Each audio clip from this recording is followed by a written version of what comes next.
I think there we go. So again, just want to welcome all of you and glad you could be here for our conversation about prison ministry connections with Matthew 25. Our guest speaker is Juan Martinez. Juan, if you would introduce yourself and tell us the organization, a little bit about the organization with which you work. So my name is Juan Martinez. I'm the Director of Development and Communications for Kindway. Kindway is a reentry ministry with the emphasis on ministry. We are a ministry that develops relationships with the incarcerated probably within 2 years. Our target participants are people who are within 2 years of a release or a potential release, depending if they're going to a parole board hearing or something.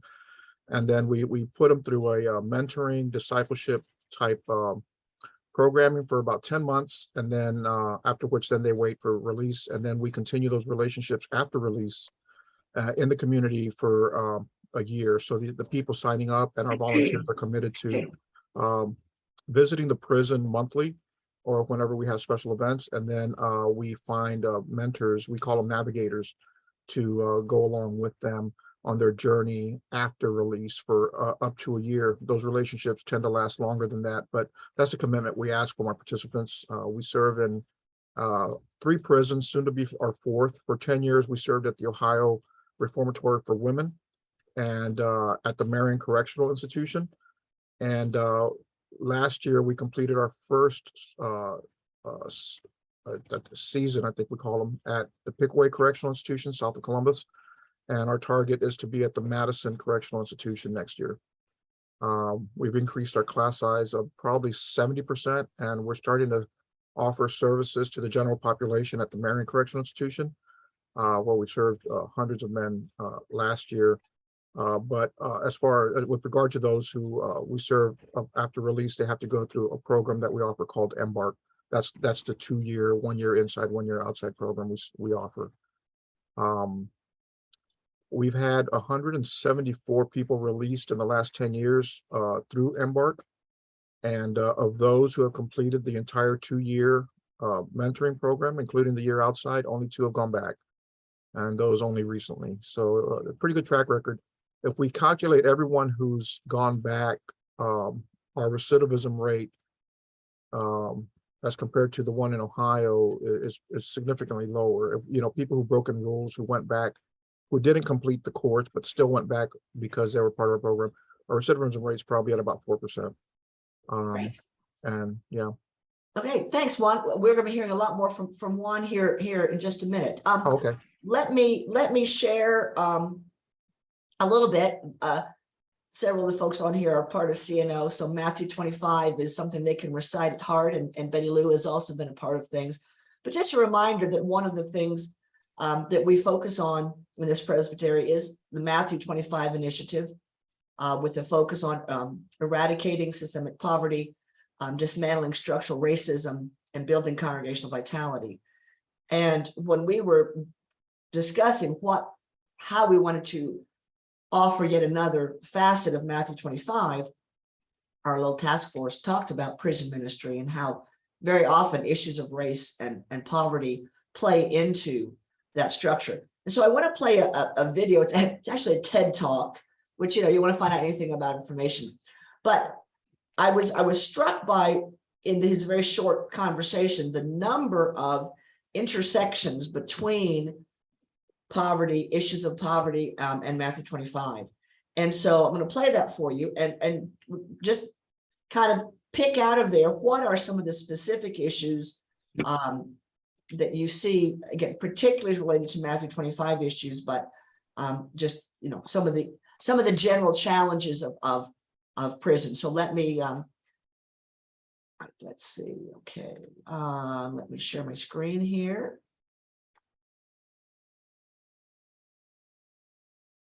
All right, can you see my screen? Yep. Let's see if you're going to be able to hear my screen. Wave wildly if you can't hear it once it gets going. One summer afternoon in 2013, DC police detained, questioned, and searched a man who appeared suspicious and potentially dangerous. This wasn't what I was wearing the day of the detention, to be fair, but I have a picture of that as well. I know it's very frightening, try to remain calm. At this time, I was interning at the Public Defender Service in Washington, D.C., and I was visiting a police station for work. I was on my way out, and before I could make it to my car, 2 police cars pulled up to block my exit, and an officer approached me from behind. He told me to stop, take my backpack off, and put my hand on the police car parked next to us. About a dozen officers then gathered near us. All of them had handguns, some had assault rifles. They rifled through my backpack, they patted me down. They took pictures of me spread on the police car, and they laughed. And as all this was happening, as I was on the police car, trying to ignore the shaking in my legs, trying to think clearly about what I should do, something stuck out to me as odd. When I look at myself in this photo, if I were to describe myself, I think I'd say something like 19-year-old Indian male, bright t-shirt, wearing glasses. But they weren't including any of these details. Into their police radios, as they described me, they kept saying Middle Eastern male with a backpack, Middle Eastern male with a backpack. And this description carried on into their police reports. I never expected to be described by my own government in these terms: lurking, nefarious, terrorist. And the detention dragged on like this. They sent dogs trained to smell explosives to sweep the area I'd been in. They called the federal government to see if I was on any watch lists. They sent a couple of detectives to cross-examine me on why, if I claimed I had nothing to hide, I wouldn't consent to a search of my car. And I could see they weren't happy with me, but I felt I had no way of knowing what they'd want to do next. At one point, the officer who patted me down scanned the side of the police station to see where the security camera was, to see how much of this was being recorded. And when he did that, it really sank in how completely I was at their mercy. And I think we're all normalized from a young age to the idea of police officers and arrests and handcuffs. So it's easy to forget how demeaning and coercive a thing it is to seize control over another person's body. And I know it sounds like the point of my story is how badly treated I was because of my race. And yes, I don't think I would have been detained if I were white, but actually what I have in mind today is something else. What I have in mind is how much worse things might have been if I weren't affluent.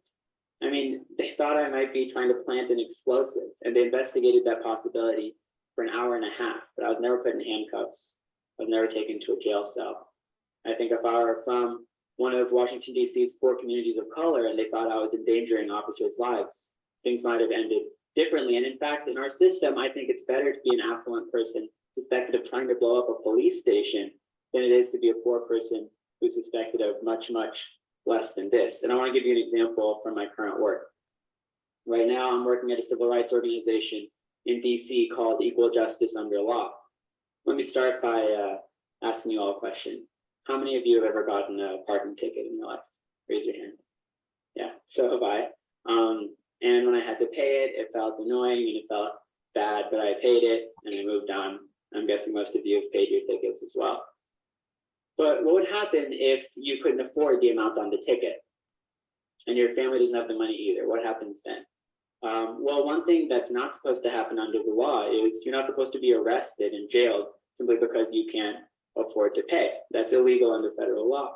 But that's what local governments across the country are doing to people who are poor. And so many of our lawsuits at Equal Justice Under Law target these modern day debtors' prisons. One of our cases is against Ferguson, Missouri. And I know when I say Ferguson, many of you will think of police violence. But today I want to talk about a different aspect of the relationship between their police force and their citizens. Ferguson was issuing an average of over 2 arrest warrants per person per year, mostly for unpaid debt to the courts. When I imagine what that would feel like if every time I left my house, there was a chance a police officer would run my license plate, see a warrant for unpaid debt, seize my body the way they did in DC, and then take me to a jail cell, I feel a little sick. And I've met many of the people in Ferguson who have experienced this, and I've heard some of their stories. In Ferguson's jail, in each small cell, there's a bunk bed and a toilet, but they pack 4 people into each cell. So there'd be 2 people on the bunks and 2 people on the floor, one with nowhere to go except right next to the filthy toilet, which was never cleaned. And in fact, the whole cell was never cleaned. So the floor and the walls were lined with blood and mucus. No water to drink except coming out of the spigot connected to the toilet. The water looked and tasted dirty. There was never enough food, never any showers. Women menstruating without any hygiene products. No medical attention whatsoever. When I asked a woman about medical attention, she laughed and she said, "Oh, no. The only attention you get from the guards in there is sexual."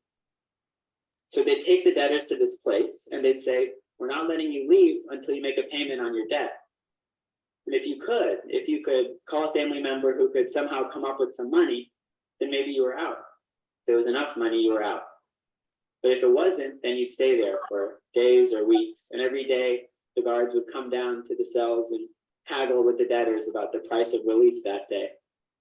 And you'd stay until at some point the jail would be booked to capacity and they'd want to book someone new in. And at that point they'd think, okay, it's unlikely this person can come up with the money. It's more likely this new person will. You're out, they're in, and the machine kept moving like that.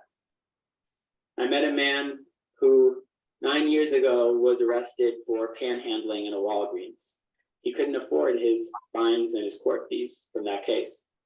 When he was young, he survived a house fire only because he jumped out of the third-story window to escape. But that fall left him with damage to his brain and several parts of his body, including his leg. So he can't work, and he relies on Social Security payments to survive.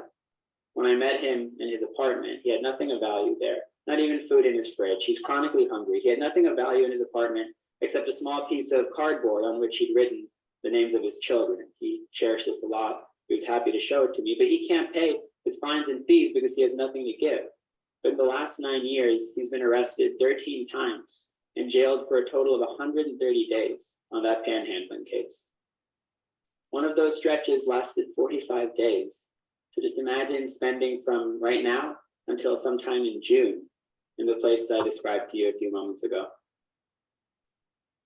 He told me about all the suicide attempts he's seen in Ferguson's jail, about the time a man found a way to hang himself out of reach of the other inmates. So all they could do was yell and yell and yell, trying to get the guards' attention so they could come down and cut him down.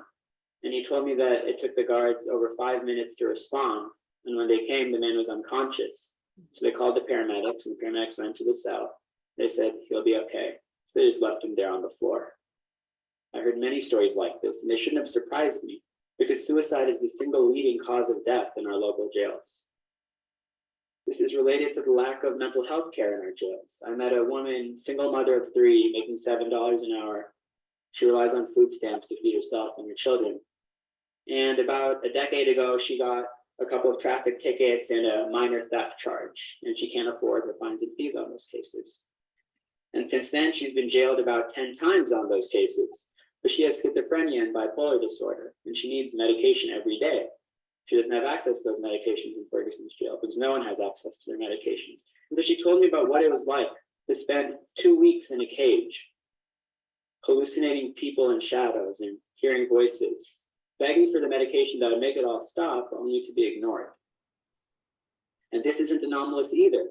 30% of women in our local jails have serious mental health needs just like hers, but only 1 in 6 receive any mental health care while in jail.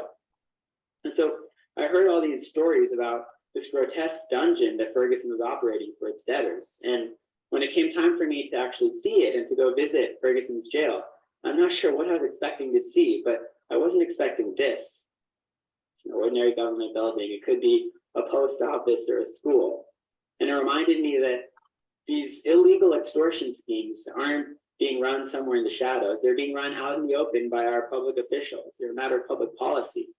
And this reminded me that poverty jailing in general, even outside the debtor's prison context, plays a very visible and central role in our justice system. What I have in mind is our policy of bail. In our system, whether you're detained or free pending trial is not a matter of how dangerous you are or how much of a flight risk you pose. It's a matter of whether you can afford to post your bail amount. And so Bill Cosby, whose bail was set at $1 million, immediately writes the check and doesn't spend a second in a jail cell. But Sandra Bland, who died in jail, was only there because her family was unable to come up with $500. And in fact, there are 500,000 Sandra Blands across the country, 500,000 people who are in jail right now, only because they can't afford their bail amount. We're told that our jails are places for criminals, but statistically that's not the case. 3 out of every 5 people in jail right now are there pre-trial. They haven't been convicted of any crime. They haven't pled guilty to any offense. Right here in San Francisco, 85% of the inmates in our jail in San Francisco are pre-trial detainees. This means San Francisco is spending something like $80 million every year to fund pretrial detention. And many of these people who are in jail only because they can't post bail are facing allegations so minor that the amount of time it would take for them to sit waiting for trial is longer than the sentence they'd receive if convicted, which means they're guaranteed to get out faster if they just plead guilty. And so now the choice is, should I stay here in this horrible place, away from my family, my dependents, almost guaranteed to lose my job, and then fight the charges? Or should I just plead guilty to whatever the prosecutor wants and get out? And at this point, they're pretrial detainees, not criminals. But once they take that plea deal, we'll call them criminals, even though an affluent person would never have been in this situation, because an affluent person would have simply been bailed out. So at this point, you might be wondering, this guy's in the inspiration section. What is he doing? This is extremely depressing. I want my money back. But in actuality, I find talking about jailing much less depressing than the alternative. Because I think if we don't talk about these issues and collectively change how we think about jailing, at the end of all of our lives, we'll still have jails full of poor people who don't belong there. That really is depressing to me. But what's exciting to me is the thought that these stories can move us to think about jailing in different terms, not in sterile policy terms like mass incarceration or sentencing of nonviolent offenders, but in human terms. When we put a human being in a cage for days or weeks or months or even years, what are we doing to that person's mind and body? Under what conditions are we really willing to do that? And so if starting with the few hundred of us in this room, we can commit to thinking about jailing in this different light, then we can undo that normalization I was referring to earlier. So if I leave you with anything today, I hope it's with the thought that if we want anything to fundamentally change, not just to reform our policies on bail and fines and fees, but also to make sure that whatever new policies replace those don't punish the poor and the marginalized in their own new way. If we want that kind of change, then this shift in thinking is required of each of us. Thank you.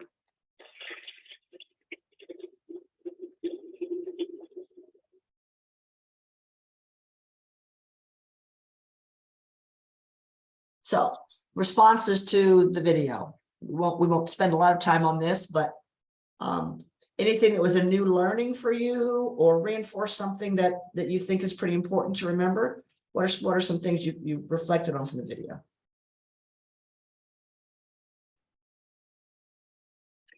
Well, as some of you know, I was engaged in Ferguson. I know that jail well, and I've been in it. And also the fact that when that jail is full, they, St. Anne, some of the jails around pay to keep those who are incarcerated there.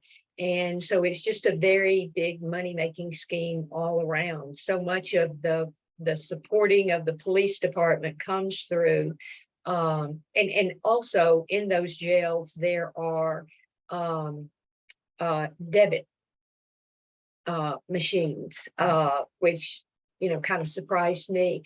But one thing in that whole time during Ferguson that was a new learning for me is that when I heard on the news that there was a warrant out for somebody's arrest, I immediately thought, well, that's a bad dude. He, that person deserves whatever. And, simply not paying a traffic ticket many of the times when they say people have a warrant out, it's because they have a fine that has not been paid yet. But I think the public sees that in the way that I did for so long. Thanks, Mary Jean.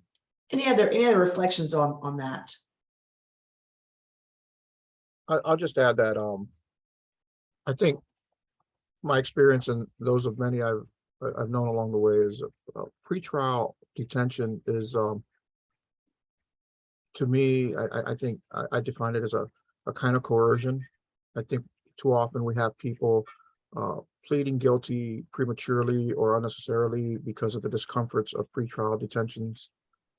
It's a way that the government can twist someone's arm and discomfort and causing trauma in the family because of sometimes the sole breadwinner is away from work and not able to help at home, and things start falling apart at home. So these pressures rise as people are waiting to be brought to court. And oftentimes it's really unnecessary, and it's hard for me to imagine that it's not used as a leverage to get a conviction for the state in an easier way than having to go to trial. And it's kind of a flex move to pressure, especially, I mean, if you can afford bail, then your life goes on, and you can fight your case, and you can delay your case, and you can generate, you can continue working and earning an income, and still, whatever is left can go towards your defense. And when you eliminate, when you remove that from somebody's possibility, then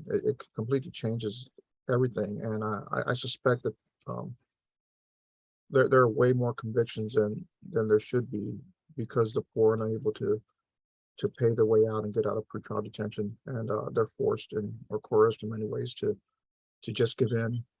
No, thanks, Juan. Any other thoughts on the video? Let me just one quick thing, Kathy. I'm remembering Josh Williams, who was a young man who was one of the leaders in the Ferguson uprising, and he stole a bag of chips and tried to start a fire in a garbage can outside of a Quick Trip. He was sentenced to 7 years in prison. He was 18, sentenced as adult, 7 years. And that's just one example. Sure, yeah. Tina? Well, I think from the very beginning of the video, the spin on profiling, from the standpoint that so often I think when we hear about profiling, we see it as a racial issue. And the fact that this young man was profiled because he was a potential terrorist, and that is probably the profiling is probably a broader scope than what some of us might think. Yeah, thanks.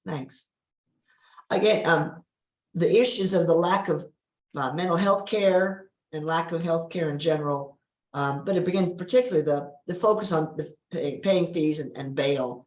And I think you all know, just to share with Juan, that our denomination, the Presbyterian Church USA, has been a part of trying to do away with requiring the cash bail, particularly for nonviolent offenders. So that has become a talking point in our political ads lately. And you want to say, wait a minute, there's more to the story.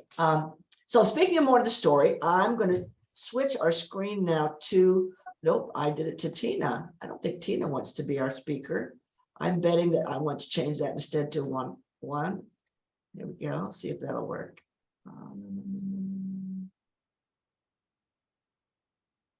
Nope. All right, we'll try this again. Anyway, Juan, I guess you have to get talking first. Juan shared about his experience with Kindway. What he hasn't shared yet is about his experience in prison. So Juan, invite you to share a little bit about whatever you'd like to share with us about your own personal experiences. Thank you.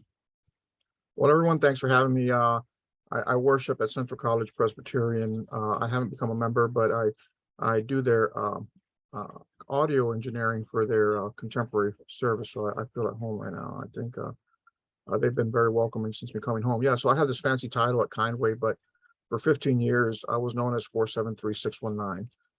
That's my inmate number. I was arrested in 2013, and I was able to come home in 2018.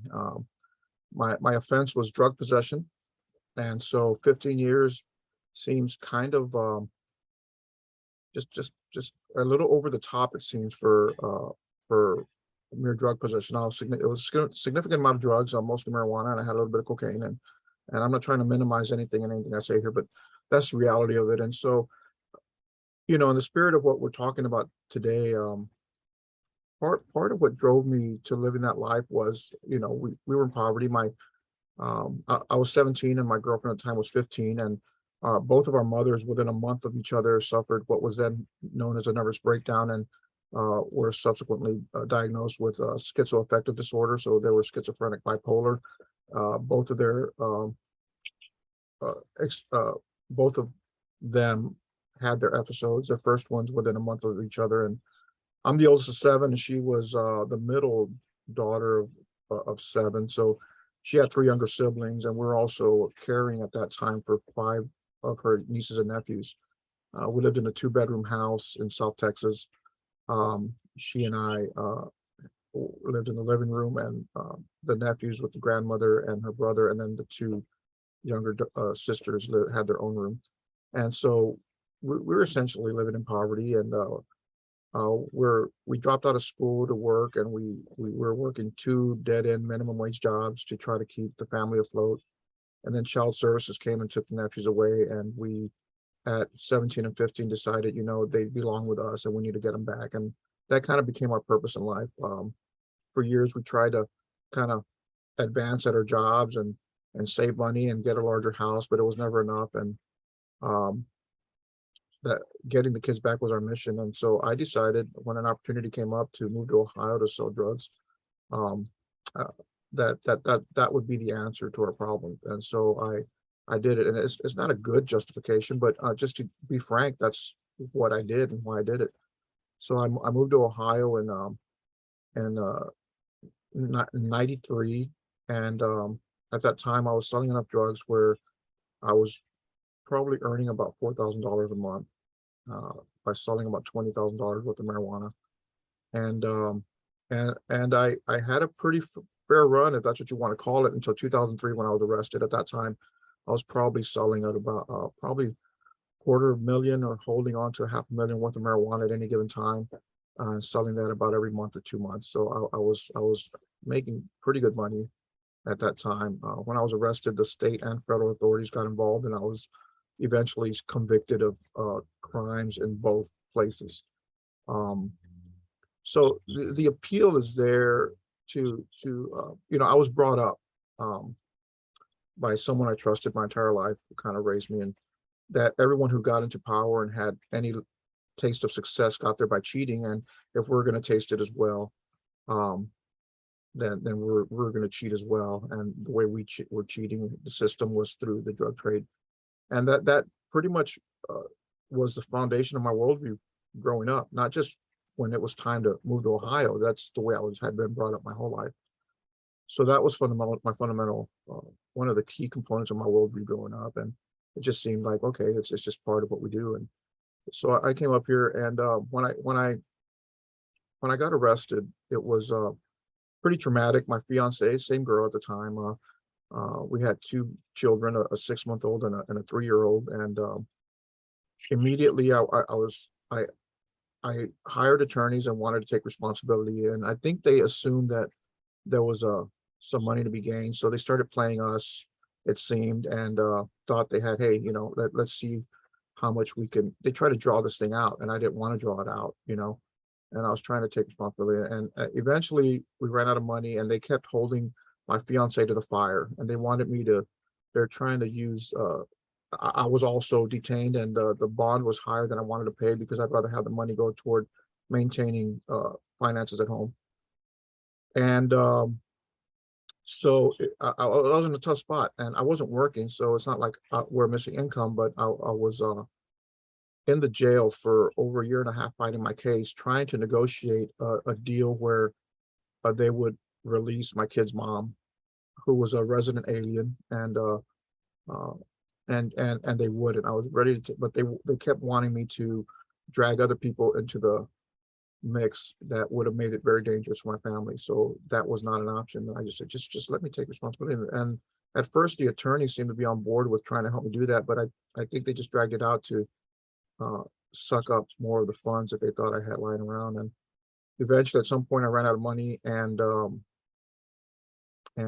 Alice's family had to bail her out, and she was out free waiting my trial. And eventually I just decided to go to trial, because it was the only way I could minimize her burden. And I didn't want to go to trial. I had been trying to take responsibility from the very beginning, but because they were holding her to the fire, I decided, hey, I'm going to go to trial so you could take the stand against me and negotiate a fair deal. And what happened was she jumped through the hoops. I went to trial, really didn't put up much of a defense. And it was just a way for her to negotiate a deal. And they promised her that she would serve 4 years if she would testify. But when her sentencing came, they gave her 8 years. And then because she was a resident alien, she would be deported thereafter. And because I went to trial, I served. I was sentenced with a 7-year sentence and an 8-year sentence to be run concurrently because I decided to exert my rights and have a trial. I didn't want one, but so that's what happens sometimes. Once my money ran out, it seemed like all the attorneys that were really for you started trying to sell you out, and then everybody's pretty much against you, and it's a very difficult situation. But what happens is when we have,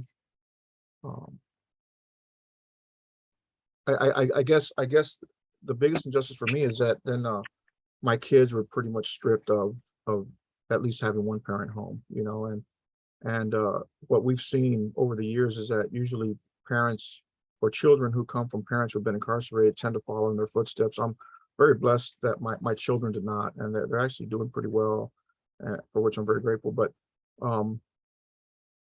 sadly, through the years and all the time I was there, I've run into way too many people who weren't properly defended or couldn't defend themselves or were shut out from their family and pressured to take convictions that are probably more serious than the offense because they couldn't put up a legitimate fight. And some people, because they didn't have proper representation or representation that really cared about them, may be over sentenced where they in most situations would have probably served a 2-year sentence on a plea, sometimes get twice that. So the injustice isn't just that we're having poor going to jail at higher, than more affluent people. I think another injustice is when people are over sentenced because they couldn't mount up a proper defense. So people who are in prison 2 or 3 or 5 years longer than they should is just as traumatic, not just to the individual but to the people. Going to prison is traumatic in the sense that everybody in an instant dies. You suffer loss sometimes through death with one person, but when I went to prison, everybody died in an instant. It's in a moment. My familiar relationships are gone. They're there, but you have no contact with them. But even the person who bags your groceries or the guy at the checkout at the convenience store, everybody is gone in an instant, and that's a very difficult thing. And when you're in pretrial situation, as the speaker was saying on the YouTube video, the TED Talk, it's a lot of pressure when you find yourself in that situation. You're not able to bond out or bail out. And then you're in such a discomfort, nothing is normal. And then you're probably even exposed to violence that you wouldn't normally be when you're in the jail, that you just want out, and you do just about anything and agree to just about anything just to get out of the situation, especially if that's not the kind of life you live. So I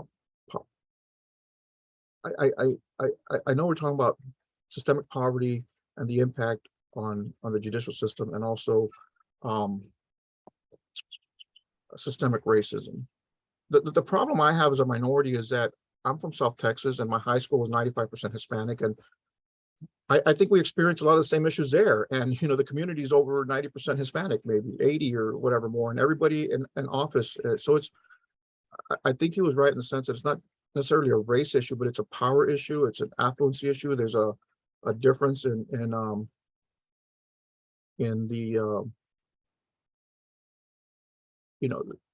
wealth and what people are worth. And the sad thing is that as a justice system supposed to be something that doesn't value anyone over the other, we don't have that in reality.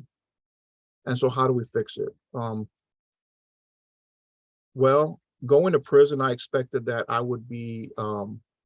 expected to be a very violent place and a very dangerous place, and one where my worldview would be further developed to be more rebellious and maybe push back against a system that I thought was against me. And that would have probably been the case just about anywhere, except that I landed at a prison where Miss Christine Money was the warden, and she had welcomed the church, and she had welcomed volunteers, and she had welcomed people to come in, not only to talk and sing at prisoners, but to build relationships with them and develop Christian leaders in the prison where they can have an impact in their context. And that made all the difference in the world. And I found myself having gone to prison because of this worldview where I had this elevated sense of myself, where I thought that I was deserving of more, that God had let me down, which is ultimately going back to the first lie in the Bible and the first temptation, right? That God's holding out. And therefore, and I believe that, I had been raised in the church. My mom was a most faithful person I knew. And my whole life, I just felt like God was holding out. And so I decided to take matters into my own hands. So I went into prison with this higher estimation of myself. And it turns out that because of that, I felt entitled to more from God and that the world owed me something. And I just took it. And that happens to be the case with a lot of people in prison because we have this idea that we are better than we are, deserve better than we do. So that's a little bit of pushback on this idea that it's unfair. Yeah, the world's unfair. But what I learned in prison is what humbled me was that people were coming to show me the love of God, not just for salvation, but for pragmatic use in this life, to deal with forgiveness and salvation, salvific issues and character issues. And then when I realized that I wasn't as good as I thought, then reality set in that injustice and adversity is God's mercy. I'm allowed to live in this world. And that completely changed my paradigm. I'm allowed to live in this fallen world, to suffer, because it exposed something in me that although there was injustice in my life, and although there was I probably served more of a sentence in Ohio than I would have anywhere else because I was a minority, that fed this idea that I was entitled to more. But it exposed me at the same time before God that I became what I hated in others, right? What I perceived was the worst in others was exposed in me. And then that's where I had to come to God and when it was when the love of God came through his people in the prison, that completely changed everything. And it set me in the right place to take responsibility for my behaviors. I couldn't take the responsibility for anybody else's behavior, but I had become what I hated, and that was hypocritical.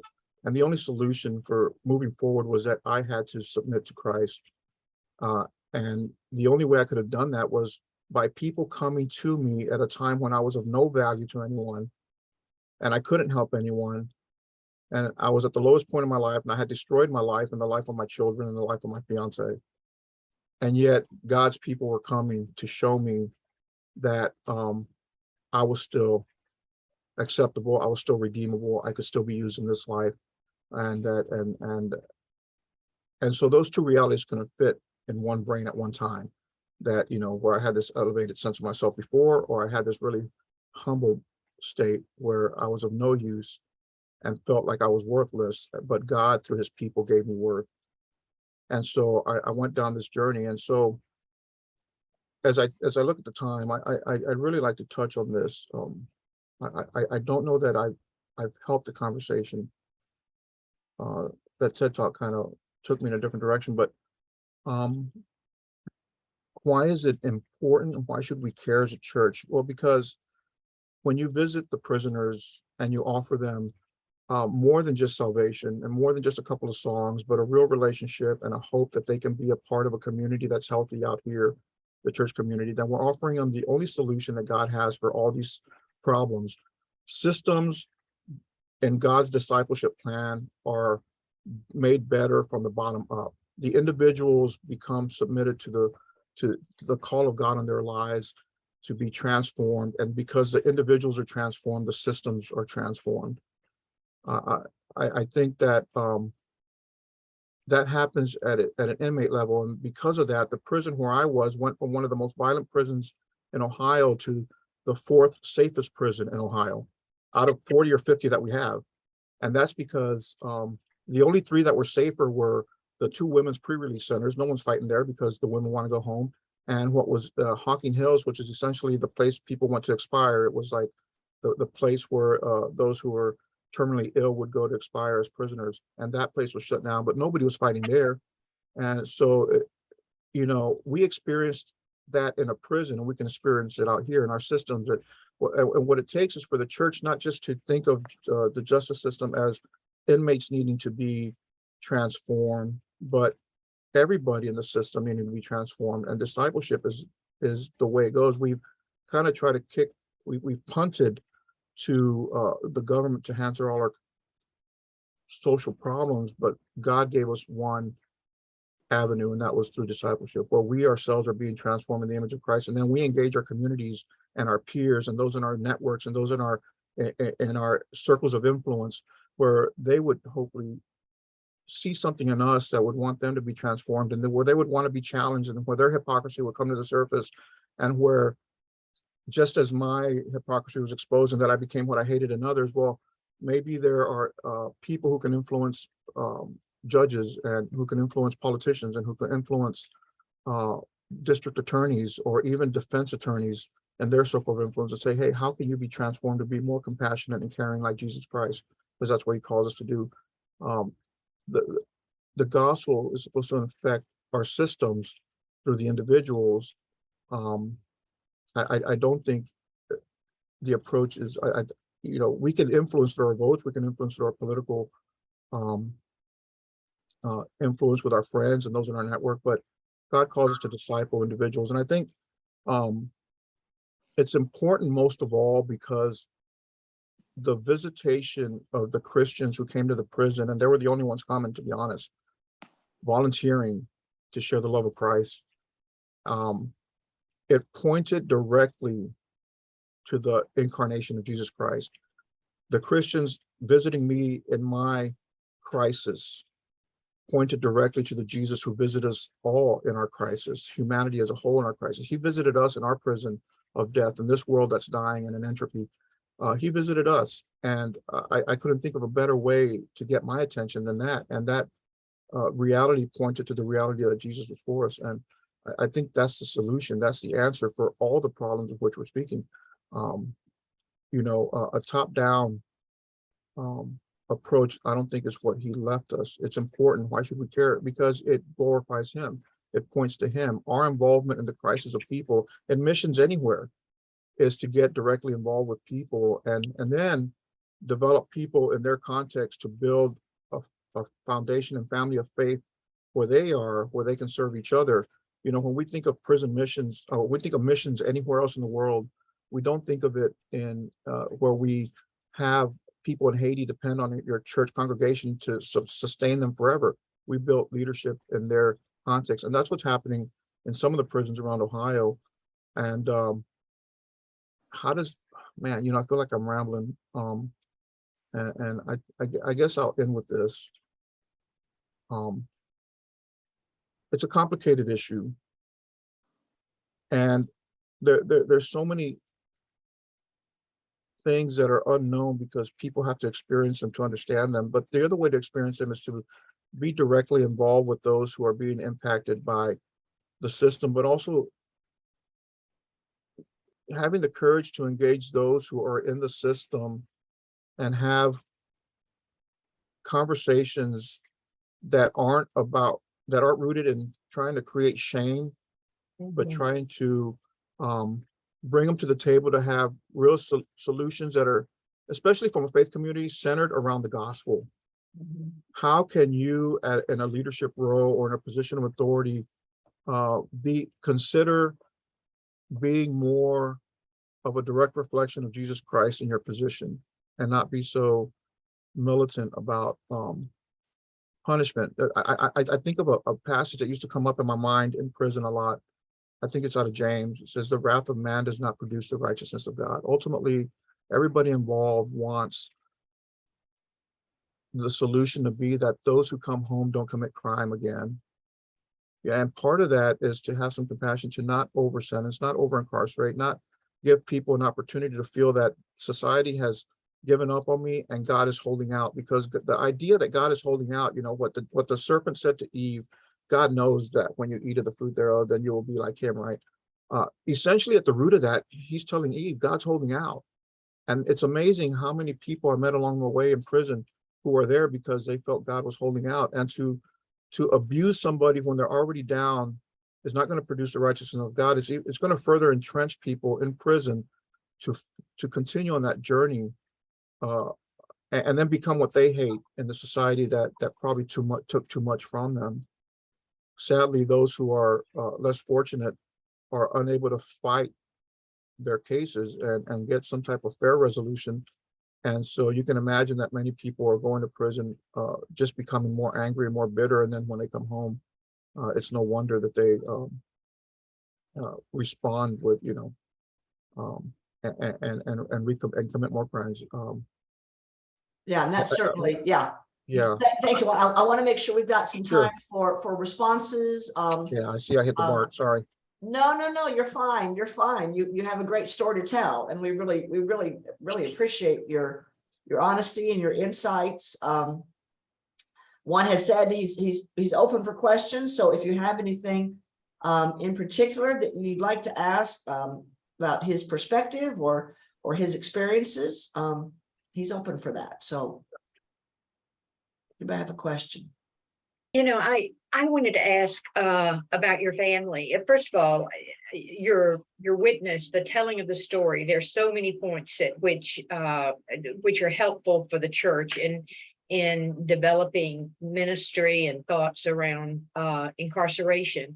But when I was a younger pastor, we had someone in prison from our neighborhood, and I called the chaplain and said, I'd like to come, this young woman, I'd like to come visit. And it was a young Black male, and she said, and this wise chaplain said, he doesn't really need to see you as much as he needs to see his family. And so I began just taking his family with 2 young children over every Saturday. And I never went in, but was that kind of, how do we advocate for families to stay together during incarceration? That's a tough call.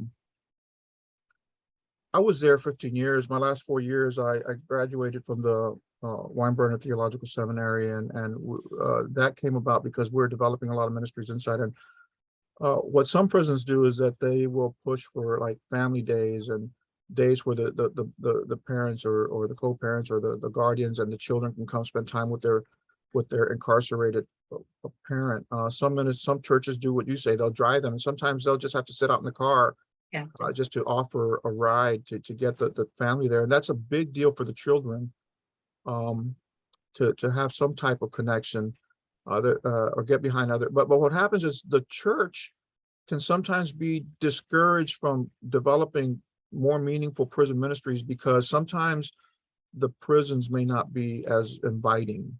Mhm. And then there's frustrations with gate passes, not being able to get in, and you drive there and then you're not allowed to go in, then you pretty much drove there for nothing, and everybody gets frustrated.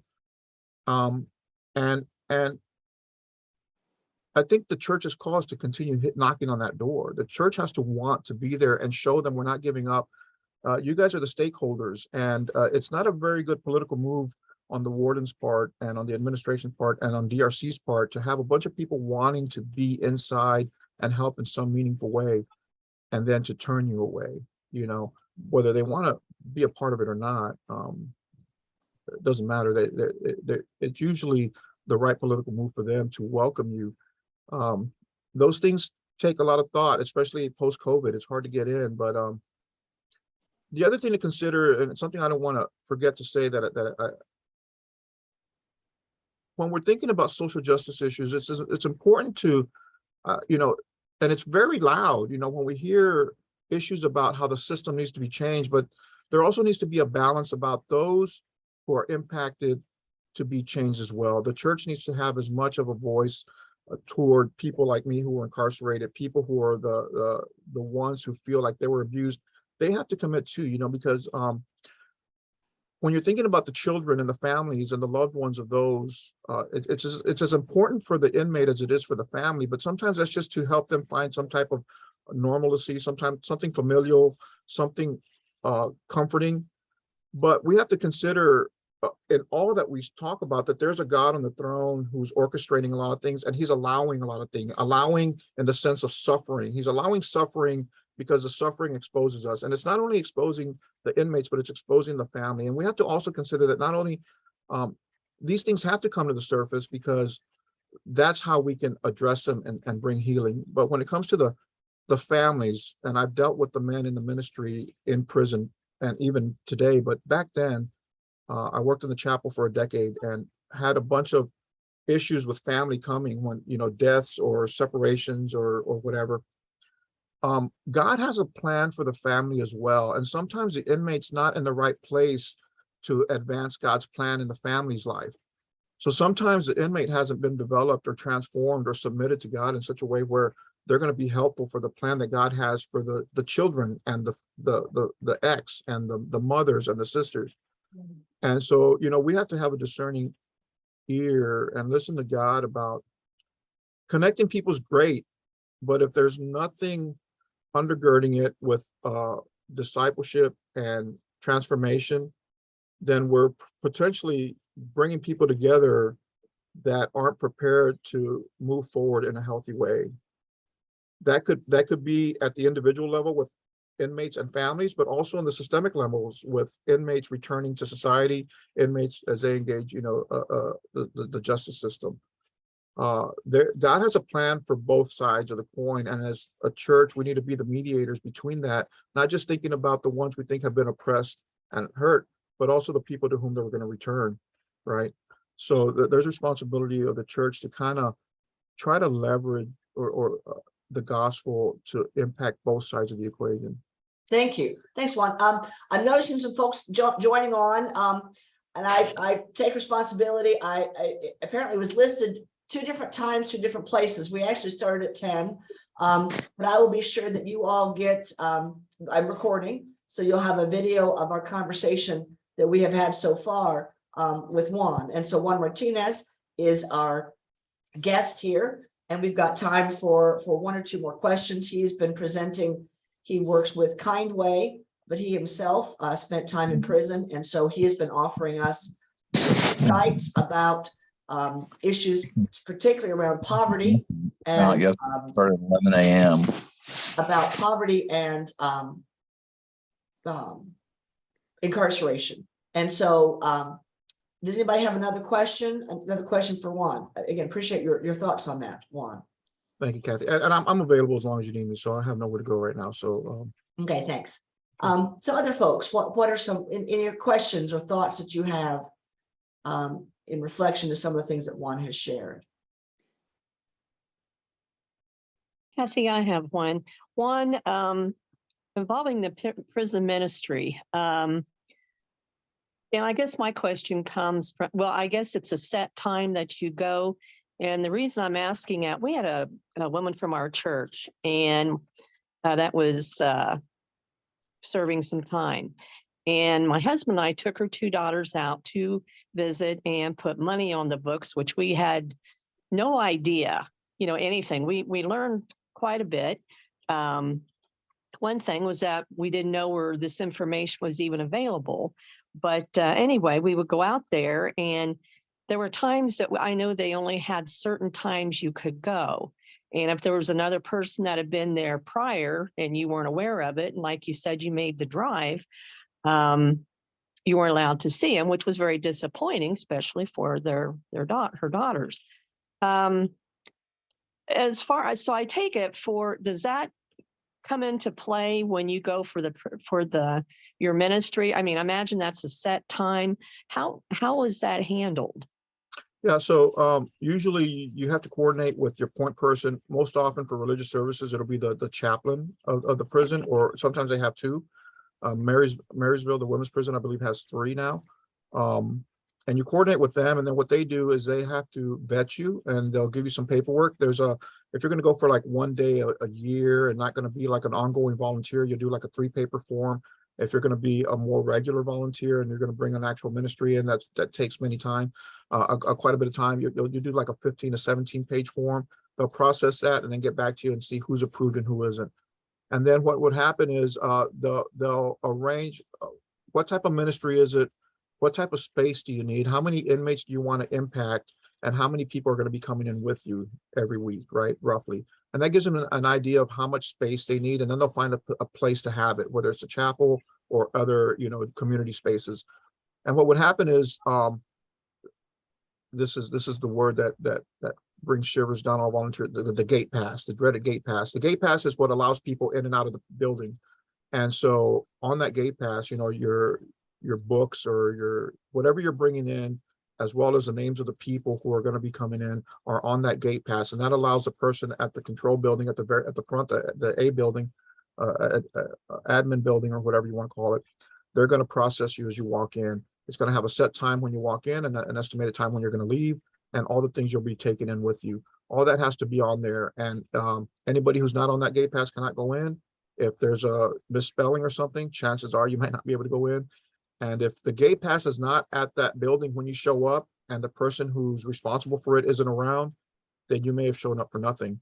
And oftentimes gate passes get lost. I'm not going to assume that they get lost on purpose, but sometimes it feels that way. And that's just part of doing business in prison. I would equate it to, you have a guard at the border of China, and you're doing missions in China. And one day the guard decides to be not as friendly, and you have to then assess, you can get frustrated and quit, or you can assess, is God still calling us to China? Or maybe he's charging more and you're kind of bribing him to bring Bibles into China. You have to assess, well, has the mission changed? Yes or no? And if it hasn't changed, then that's the cost of doing business in China. Well, that's the way it is in prison. And usually it's not about costs, but more frustration. So if anybody's ever thinking about creating a ministry that's more longer lasting than just visiting for one day, oftentimes the biggest thing you're going to have to pay as a missionary to prisons is frustration, the time and frustration. So as you train people, have them consider that. But that's usually the process. Yeah, and thank you. And actually Susan's question launches us into something I don't want to forget to mention. This is actually the first of two parts. The second, we're meeting on Saturday, November 5th at 10. I'll be sure all the info says 10. Yeah, I registered. Because we're going to have several folks who will be sharing what their churches are doing for prison ministry. Because I think Susan's question starts to get at that. We feel called by this. Juan's testimony has been very powerful. So what can we do both as individuals and in the church? And so it can be helpful to see what are other Presbyterian churches in our area doing. Yeah. Not that you even have to start your own ministry, but this church is doing that. I'll jump on with them. And so we have several folks who will be sharing their work with Presbyterian women, are talking about juvenile detention centers, what they've been involved, both with folks who are currently in prison and those who are recently released. So that's coming up on Saturday, the 5th of November, also on June. And thanks to Juan just posted his at Kindway.org is the organization with which he works, and really appreciate them hooking me up with Juan when I contacted them to provide a speaker. I think his personal testimony has added a lot for all of us. So any final questions or comments? I want to be mindful of our time. Juan has certainly indicated, he's I'm sure happy to talk to you more individually. I'll even go out on a limb and say, if your congregation or group would like to hear him, I bet he'd be delighted to share as well what his story is and his insights. As you guys think about a question, I'd like to invite you guys to either reach out to me through the website, or Kathy, you have my email, and you're welcome to share that with whoever. And for your churches, if you guys don't want to build a prison team, our ministry offers to be the conduit for your church, to get you not only into we can come in and talk to you guys, or if you want to assemble people at your churches, we'd be happy to come and talk to you about what we do, but also what other ministries in our periphery do. Some of, like Kairos, that you might know, we know how to connect you with other ministries with different levels of commitment, different layers of involvement, and so we can share and connect people with other ministries outside of ourselves. We just want to advance God's mission in prisons, wherever that is, with us or others. And we can get some easy on ramps for people and some more committed levels. So we want to invite you guys to think about that as you move forward. Yeah, thanks. And that's a great opportunity we'll share again when we meet together in November. Okay. So again, any final questions, comments before we head out? Juan, can I ask you to close us in prayer? Absolutely. Thank you. Merciful God, we call on you because the work to which you call us is so important. There's nothing that we can lay claim to that is good in of us, in and of ourselves, Lord. For all, every good gift comes from you. And so, Lord, the situation in poverty, in our world with injustice and poverty is greater than any one of us can solve. But collectively, Lord, you give us your spirit by which then we can be motivated to go out and serve those in crisis, just as you, Lord God, have come into our world and our crisis to deliver us, so that you can empower us, that we can go into the crises of others, that they too may be delivered, not only from the immediate impact of what they're suffering, but Lord, that they would turn to you as the one who heard their prayer, the one who heard their cry, the one who saw their misery, and that we could testify and be a witness to them that it is Jesus Christ in me who saw your need and drove me to be a support, Lord. So we call on you, Father God, to continue giving us the vision to see those who are suffering, but not only to help them for the sake of the help, but that we could point them in the direction of the God who visited us in our prison of sin, our prison of suffering, our prison of dying and death. That you would give us hope, that we would live resurrected lives, not only on that day when you come to raise us from the dead, Lord, but that our mortal bodies would be resurrected in this world, and that would give hope to those around us, that they too would want a piece of that they too would want to be submitted to you, because Lord, this is the only plan. There is no plan B. This is the only plan to which you called us. This is the only plan that you've left humanity, that we would be made in your image. In the beginning, you made us in your image, and in Christ, you remake us in your image. Knowing that, Lord, when we submit to your calling and submit to the giftings that you've given us, Lord, that we would draw all men unto you, that they too would be living resurrected lives. In the end, Lord, it's all for your glory. We love you. We thank you for this gift of the Holy Spirit. We thank you for the gift of our calling. We thank you for the mission to which you called us. We ask you for the power and the courage to continue pursuing it, bringing others that they too may engage. In Jesus' name we pray. Amen. Amen. All right, again, thank you for joining us. Again, I see Ted and Rosie on there. Again, apologies for the confusion on the starting time. We'll have this link on the PSV Weekly, so you can watch this from the beginning, and I hope you all will be able to join us on the 5th of November as we hear from what's going on in our Presbytery and how we can get involved. Kathy, can you hang on just for a minute? I sure can. Conversation, Yes. you can stop the recording. I But will, and Dave. Thank you all for being a part of us.